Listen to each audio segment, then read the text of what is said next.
Reverend Joyce, nice to see you. Joyce and I have known each other for quite some time. We went to an ongoing ministers' conference about, what did you say, 12 years ago? So it's been a magnificent time. And you guys, holy cow, I'm joyful to be here. Look at this crowd. This is wonderful. Look around. Look at the energy that sits in this room. You don't think we're transforming the world? Oh, I tell you, we definitely are. And what great consciousness you have to have such a wonderful teacher as Dr. Edward. He is away on sabbatical, I understand. That's why I was called in to speak. It's interesting to note that I'm leaving here and going to Atlanta to speak for Dr. David Ault, who's going to be here speaking. So basically, as usual with Dr. Edward, he's a make-work project for me. So now I get to follow around all the guest speakers he's got here to go and fill in for them while he's taking a holiday. It's a wonderful thing. But actually, Reverend Joyce mentioned the white papers or the position papers that I write. And I got to tell you that Dr. Edwards sits on all of the committees that I have. Dr. Edwards in Cultural Integration, Social Action, which has got another name, but I can never remember what it is because it's so long, and all the good things that come with it. And he is a real taskmaster. And when I say he sits on those committees, I got to tell you, actually, he runs those committees. And he's just a marvelous human being, and he's one of my favorite people. If I were to retire and stop being a minister of a church or stop being the spiritual leader of Centers for Spiritual Living, I think I'd move to Santa Rosa and come here.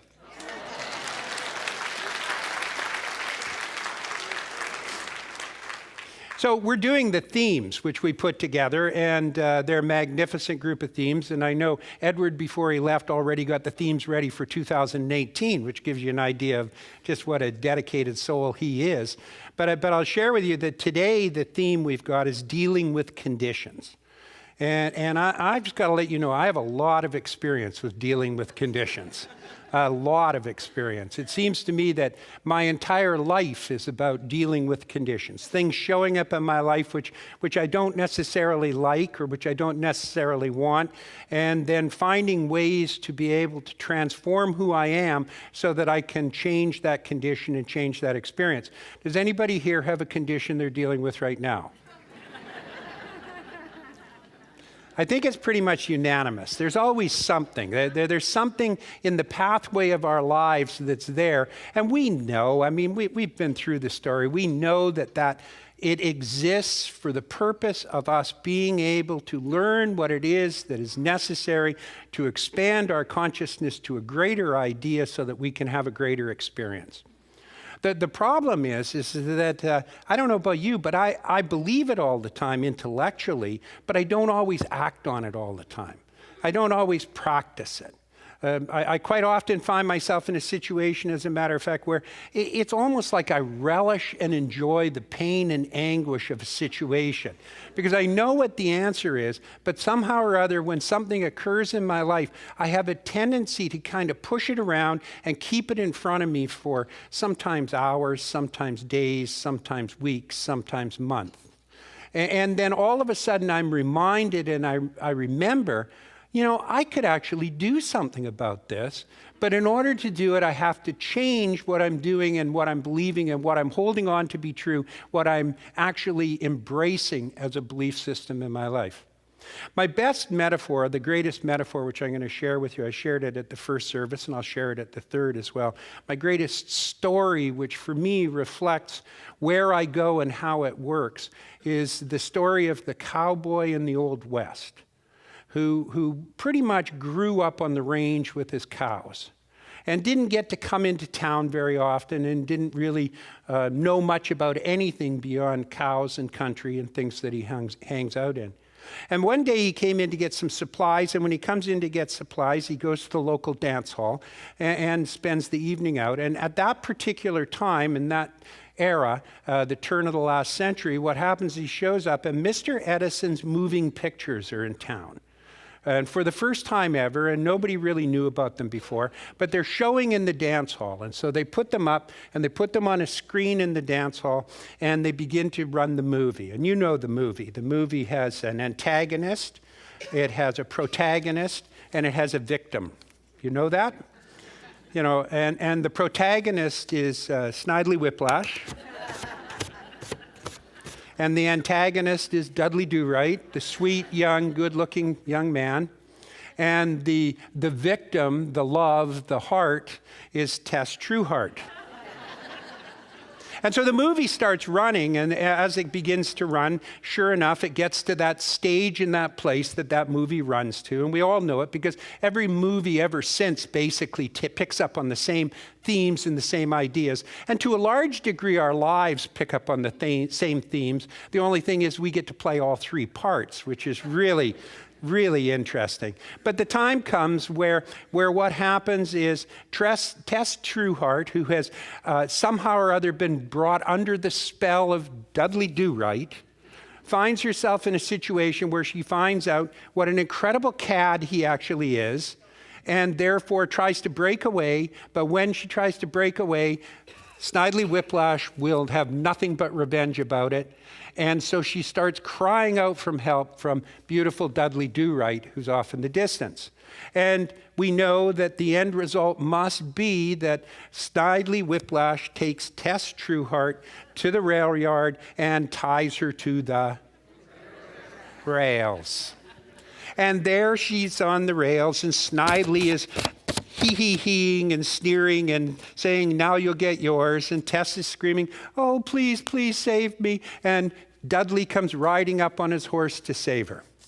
So as Dudley rides up on his horse to save her, and the indignancy of this situation gets so bad, the cowboy sitting in the dance hall jumps up out of his seat, pulls his 6-gun from his holster, and starts blazing away at the screen. Isn't that what we do? Aren't we constantly trying to deal with the effect instead of the cause? Aren't we always over there, looking at it, and we are comfortable in the idea that it's something that needs to be changed out there? And for my case, and I'll speak totally for myself, not like you beautiful avatars who never do anything wrong, what happens in my case is that's the ball I kick up the street, the can I kick up the street. What I see is I see the effect, and I begin immediately to work on how I'm going to deal with the effect. And what I begin to do is I begin to think that somehow or other I can make all this work. I can make it and I can fix it. The fact that it's in my life and it's a reflection of my consciousness is secondary. I think my consciousness can actually overcome it and overpower it because I forget that there is a power in the universe that is greater than I am and that I can use it and it can use me. And when I surrender that and give that up, what happens to me is I actually try to change something without changing my mind or my belief system or what goes on with it. Anybody else got that situation? 3 of us. Okay. So what happens, I tell my Science of Mind students, as a matter of fact, I tried to put together an oak tree, but I couldn't get the molecules to fit. And yet there's a power in the universe that knows how to do it in perfection. And when I can surrender myself to that perfection, allow that to happen, the end result is everything falls and flows into perfection. So the cowboy jumps up and he fires away at the screen. And you know that all he's doing is creating holes in the screen. That's all that's happening. The play goes on over top of it. And you could actually go and you could tear down the screen, you could rip it down, and still the film projector would continue to play it out, although you couldn't see it, but it would be playing in the background, that subliminal way. And in my case, unless you change, my understanding is that unless I change the consciousness behind it, then the end result is the play's going to continue to go on no matter what. I might not see it, and that's my biggest excuse is I think that I fixed the problem over here, and 2 weeks later it shows up over here. Or I think I fixed the problem over here, and 6 years later it shows up over here. You know what I'm talking about. Same man, different face. You know what I'm talking about. Same situation over and over and over and over again. And it's because we didn't change the cause, we changed the effect. And we know that the answer is you run upstairs and you go to the projector room and you get into the projector room and you look at it, and there you'll see that there is a film that's sliding over top of a light. And our concept or our belief sometimes is that if I only turn off the light, then this will happen. Have you noticed how depression is a big issue in the world today? That's people trying to turn off the light. And the light is that spirit, that divinity, that truth that resides within us that owes only one thing to do, and that is to emanate and shine. And that's the truth of who each and every one of us is. And the problem isn't the light, and the problem isn't the screen. The problem is the film, our thoughts that ride over top of it and go with it. Now, the last service, I talked about our need to be able to love and embrace our condition, to be able to see it. And if we love and embrace our condition, and our condition might be one of joy and happiness, and you love and embrace that, then your energy draws and attracts to it everything that's required to be able to expand it, because it is our energy that creates the form of our experience as we put it out there. So therefore, if you're prosperous and happy and joyful, and you recognize and give gratitude towards it, you will draw and attract into your circumstance everything like that to continue to develop and grow it. And if you do not be grateful for it, what will happen is that it will have to reside on its own energy. Being a living idea, it has no problem, but anything else from the outside that pops up is going to have the energy that'll draw and attract it to it. So in order to dissolve the conditions that we don't want in our lives, it demands that we actually change the film of the way that we think and begin to project something different into the world and some other way of being and some other life. And like I said, when I talked in the first service, I talked about our need to stop hating our condition and start embracing it so that what happens is it develops and builds. Now, I've got 3 conditions I want to talk about this week, it only feels like a week, that I want to talk about today. And those 3 conditions won't all fit into 20 minutes, so I'm going to do a different condition every single service. So stay tuned. You can ask about the last one because they don't film it. You can rewatch the film for this one if you want, or you can ask about the next one, or stay on if you want. But here's the key. The key is that the conditions in our life are variable. We have a lot of different circumstances that show up. I can remember when Deborah and I started our center in Kelowna, British Columbia. And we started it, and 12 people showed up for the first service, of which 8 were members of my family.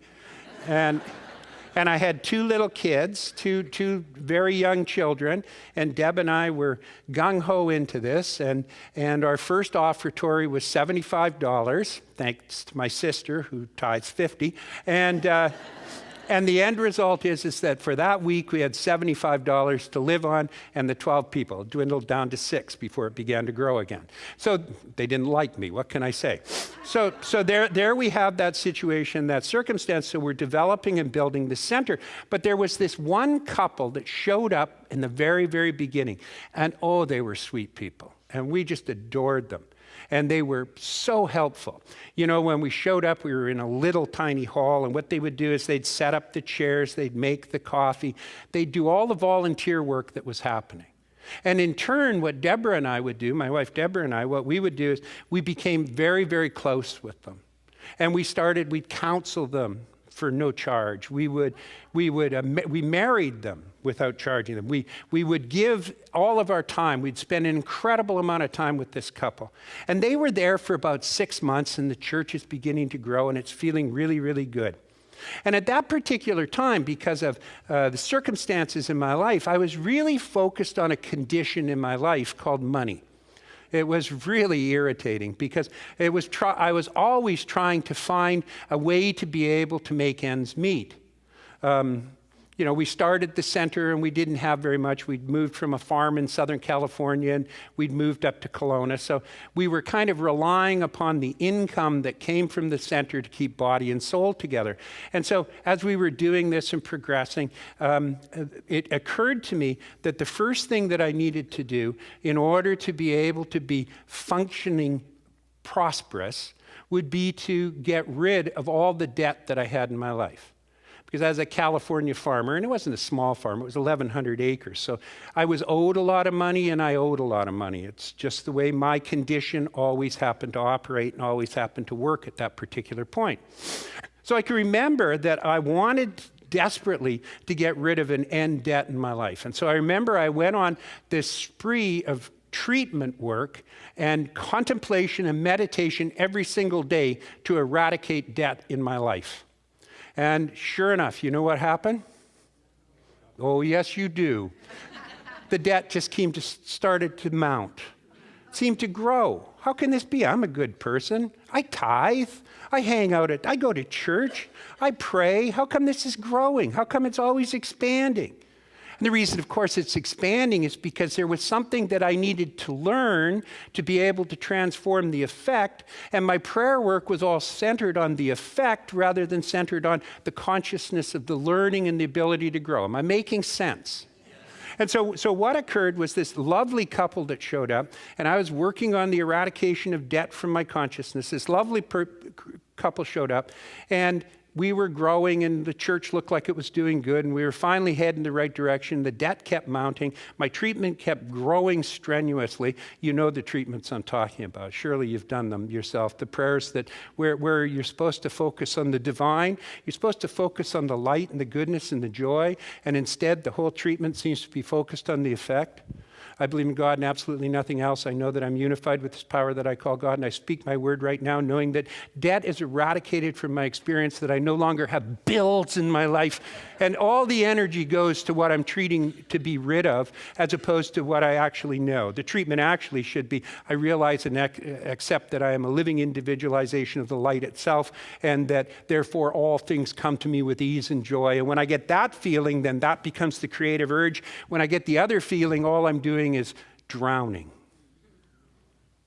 All I'm doing is fighting frustration. So this couple's there, and they're doing all this volunteer work, and they're great. And one Sunday, I go to church, and they're not there. And I think, no word, no nothing, no conversation. They just didn't show up. So I thought, well, they took a Sunday off. That's understandable. Some people take Sundays off. Nobody here, but some people take Sundays off. So I go, okay, that's fine. So the next Sunday comes, and they don't show up again. I think, oh, this is kind of serious. I should do something about this. This doesn't look right. So I pick up the phone, and I phone, and there's no answer. So the next Sunday comes, and they don't show up for the third Sunday either. And now I'm really becoming agitated and worried. And so I phone again, and I keep constantly phoning, and no answer, no response, no reply whatsoever. So I think, oh dear, they must hate me.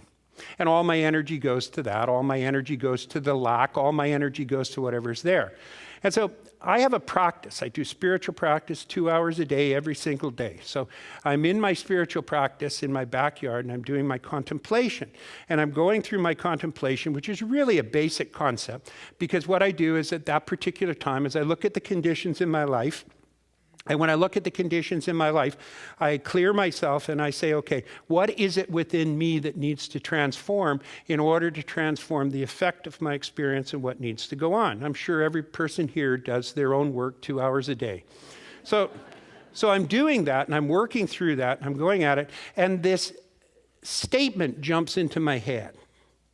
It just pops up out of nowhere. My mind kind of drifts to this couple that were helping us out. And it drifts to that idea suddenly of that feeling of betrayal or abandonment or loss or whatever else there's there. And so I'm sitting there, and in my contemplation, this statement pops up into my head. And it said, after all I did for them, they left. I found out, by the way, where they went. They became Mormons. And I like Mormons, but... And they're back at the church now, but they decided to become Mormons for a while, so that's fine.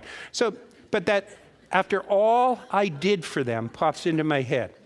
And then it occurred to me that to deal with conditions, you're not dealing with the effect of the condition. The effect looks like this. But every coin has two sides. Every belief has two ways that it comes together. And the tendency is that I was working on no debt, which meant I didn't want to owe anybody anything. I wanted to have no debt. Me, don't owe you. But I obviously had a consciousness that said, it's okay for you to owe me. And when that realization hit, all of a sudden the filter in the film transformed. Because the recognition became obvious that what the situation in front of me was I would never get rid of debt unless I actually stopped believing about debt. And that my issue wasn't the pain or the anguish of lack that was coming into my life. The issue was my adherence to doing things for people and expecting return and then being disappointed when the return didn't come in. Remember that condition I asked if you had earlier? Are you looking at both sides of that coin, or are you looking at only one? Are you looking for more love in your life, but you're not prepared to give more love? Are you looking for more fulfillment in your life, but you're not prepared to accept and embrace the fulfillment you have, or to give other people the power to have fulfillment as well? Two sides to every coin. So then I got to look at it, and I decided right then and there that I needed to go through a transformation in the way that I did things. So what I started to do was I refused to do anything for somebody until I was clean and clear within my own soul that I was doing it because I am the emanation of the light. I am not doing it because I need something back in return.